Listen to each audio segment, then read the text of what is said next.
Fala aí, gente. Vou começar a falar com vocês hoje sobre relações métricas no triângulo retângulo. O que vem a ser isso? As relações do triângulo, elas são as igualdades, as semelhanças, as peculiaridades que tem entre as medidas desse triângulo. Então, a gente vai falar disso relacionado ao triângulo retângulo, ou seja, o triângulo que tem ângulo de 90 graus, tá bom? Para começar a falar disso, a gente precisa lembrar, o triângulo que tem um ângulo de 90 graus, ele é um triângulo retângulo, não porque é metade de um retângulo, porque ele pode ser metade de um quadrado também, e vai ser triângulo retângulo, tá? Ele chama retângulo porque tem um ângulo reto. Ângulo reto é o ângulo de 90 graus, tá bom? Então, dentro desse triângulo retângulo, a gente vai ver, além dos ângulos, a medida dos lados, o nome desses lados, que vai ter, cada um vai ter um nome. Baseado nesses nomes e na abreviação que a gente usa para esses nomes, a letra que a gente usa para esses nomes, você vai ver um teorema, ou seja, teorema de Pitágoras. Esse teorema de Pitágoras, ele vai servir para quê? Ele vai servir para você calcular o valor de qualquer linha desse triângulo, qualquer lado desse triângulo, sendo que muitas das vezes você só precisa saber o valor de um para calcular o valor dos outros, tá? A gente vai começar falando o valor de dois lados, a partir desses dois você vai calcular o terceiro, beleza? Então vamos lá, deixa eu desenhar para vocês um triângulo retângulo aqui, ó. Ele tem uma linha reta, vertical, ele tem uma linha reta na horizontal e ele tem uma diagonal que eu vou tentar fazer certo aqui, beleza? Então ele tem duas linhas que saem de um vértice, e essa linha da onde sai esse vértice da onde saem essas duas linhas formam um ângulo reto, tá? Então o nome retângulo vem daí, do ângulo reto. Óbvio, se a gente tiver dividido aqui um quadrado, aqui seria 45, 45. Não é o caso, tá? Porque aqui tá mais para retângulo, tá bom? Então, essa linha de pé e essa linha deitada, que formam o ângulo de 90 graus, as duas têm o mesmo nome, tá? Ó, esta linha de pé e essa linha deitada, as duas têm o mesmo nome. Já essa diagonal tem outro nome, beleza? Então aqui, ó, essa linha de pé recebe o nome de cateto. Essa outra linha deitada também recebe o nome de cateto. E esta linha diagonal, que é sempre a maior do triângulo, recebe o nome de hipotenusa. Tá bom? Então vê bem, as duas linhas, a vertical e a horizontal, que formam esse ângulo de 90, pode ver, essa linha e essa linha, são as duas que formam um ângulo de 90. As duas chamam cateto, tá bom? E a linha diagonal chama hipotenusa. Então, nada mais justo do que cateto eu chamar de C, vou pôr entre parênteses, né? E hipotenusa, nada mais justo do que eu chamar de H. Porque aqui começa com C, aqui com H. Só para ficar um jeito mais fácil. Isso aqui é representação. Então a representação depois você pode usar X e X, e ali Y, pode usar, sabe? Mas aqui para começar uma representação a gente vai falar disso. Então, esta linha aqui, ó, ela tem um tamanho. que pode ser medido com régua, que pode ser feito com medidas de régua ou não, tá? Esta linha aqui também, nem sempre essa linha de pé, que é a vertical, vai ter o mesmo tamanho da linha horizontal, nem sempre, tá? Pode ser que o triângulo seja mais comprido, pode ser que o retângulo da onde ele foi dividido seja mais comprido, e aí uma reta vai ficar maior do que a outra, tá? Vou dar um exemplo pequenininho para vocês verem aqui, ó. Se eu tiver essa linha, ó, e esta aqui agora, ó, fechando, dá uma olhada, o ângulo de 90 ainda está aqui. Esta linha tem um tamanho, essa linha tem um tamanho 3 vezes maior, ou 2 vezes e meia maior. E a maior de todas sempre vai ser a hipotenusa. Beleza? Então, ó, mas mesmo assim, mesmo quando isso acontecer, tá? Essa linha de pé e essa linha deitada tem o mesmo nome. Chama cateto. Sendo uma maior, uma menor, sendo as duas do mesmo tamanho, ou não, elas sempre vão se chamar cateto. A linha que está de pé e a linha que está deitada. A diagonal, que é a linha inclinada, sempre vai se chamar hipotenusa. Beleza? A hipotenusa nunca vocês vão confundir, porque só tem uma no triângulo, que é a diagonal, é sempre a maior linha. Agora, cateto pode ser que seja menor, maior, mas os dois vão chamar cateto. Beleza? Partindo desse ponto, se eu disser para você que esta linha aqui, ó, esta linha, vamos falar desse, depois a gente fala desse. Vamos falar que essa linha aqui, desse triângulo pequeno que eu fiz, vou dar uma ressaltada nele aqui, talvez não esteja aparecendo direito, vou dar uma ressaltada aqui, ó. Ó.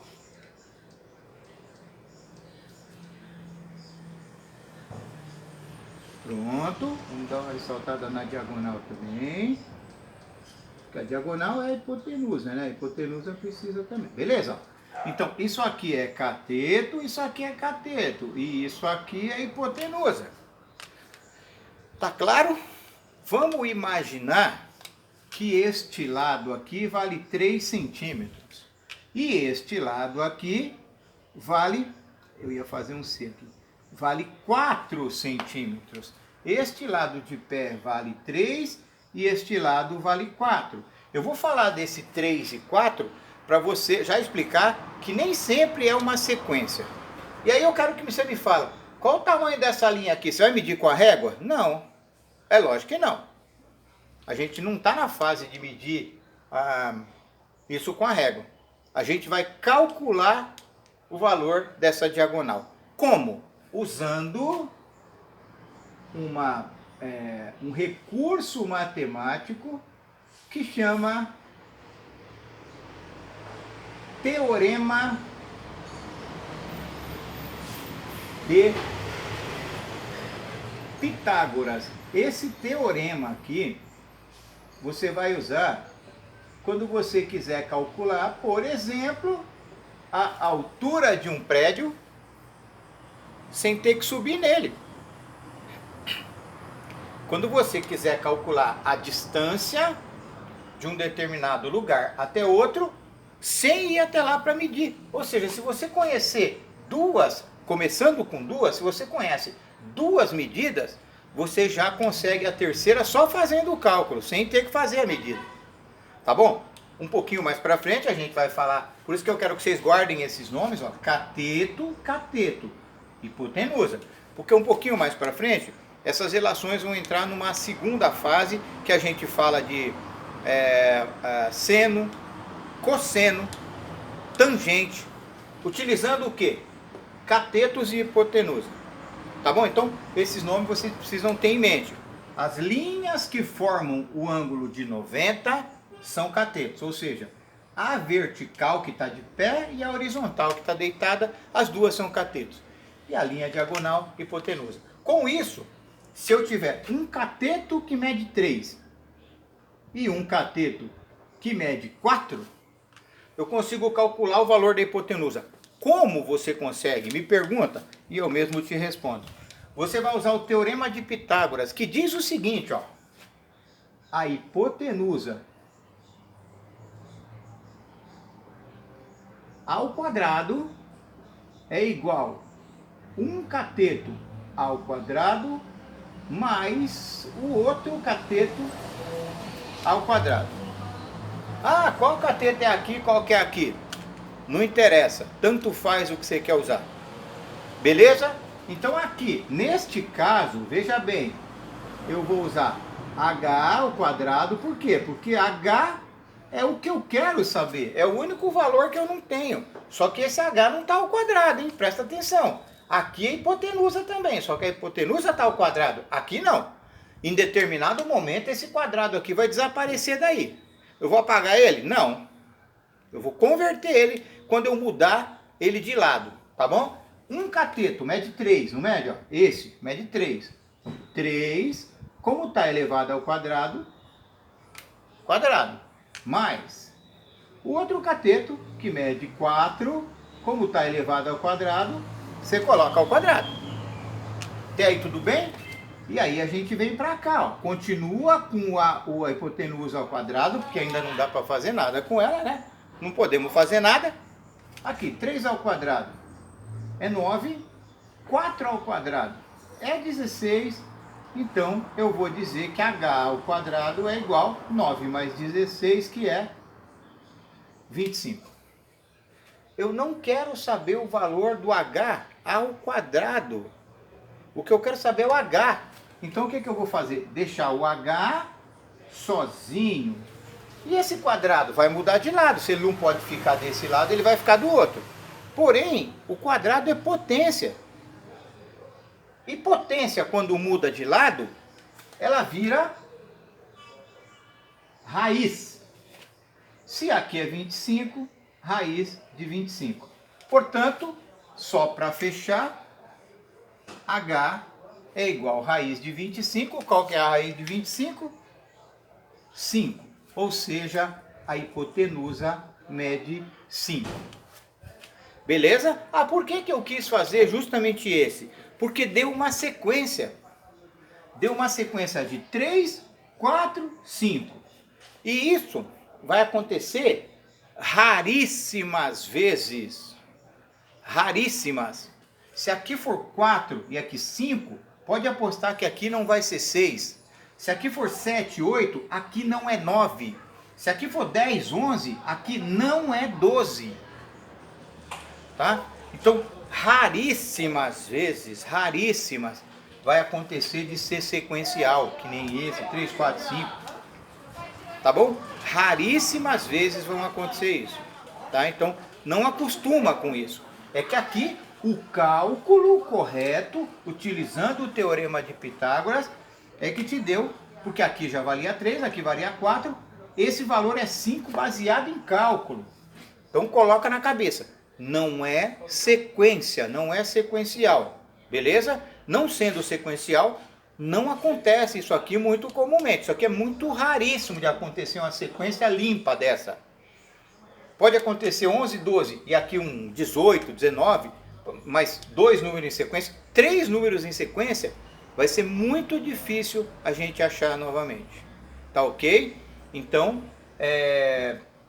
até aqui é o início do Teorema de Pitágoras.